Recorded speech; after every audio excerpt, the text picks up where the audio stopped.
Zimbabwe needs a new system of governance that benefits all her people. It is a system of governance born out of it and founded on the free and true authority and power of the people. Authority and power to govern is with the people. It is the people who must govern themselves. The current system of governance that uses political parties is divisive, corrupt, and partisan. It only benefits a few, and for this reason, it works against the best interest of the people of Zimbabwe. The wealth that Zimbabwe has must be a blessing to all her people. Yet, it has become a weapon used to fight each other and create enemies. Zimbabwe is rich enough to cater for every citizen. Therefore, a new system of governance is needed. It must come from the people using their authority and power to govern. The people must use their authority and power based on what is good. Government is owned by the people, and everyone in government or who works there is employed by and works for the people. The government and everyone who works there must do what is good for the people. The people must start choosing the people they want to represent them in the government. They must do this without involving political parties. There is so much good that can be achieved if our focus is on the people and not on political parties.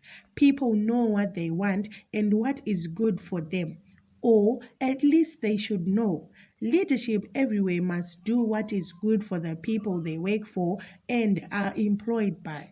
Leaders have a duty to only do what is good as they lead the people. The best interests of the people are therefore all to see and can be known by asking and consulting the people. When people choose political parties to lead them, they surrender their power to political parties. When they do this, they are taken advantage of.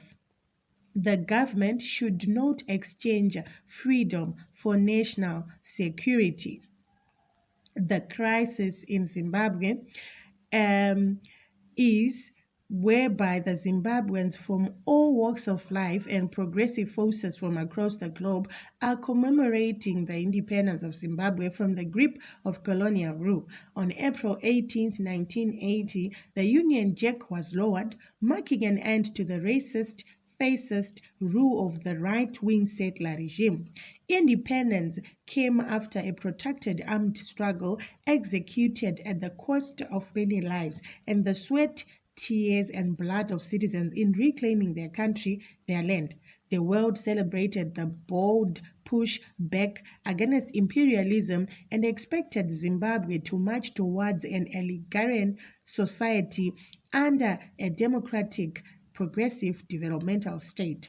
This was the promise of independence at independence. However, 42 years on, after the cherished independence, Zimbabwe has significantly regressed to fascism and has become a puppet of imperialist forces.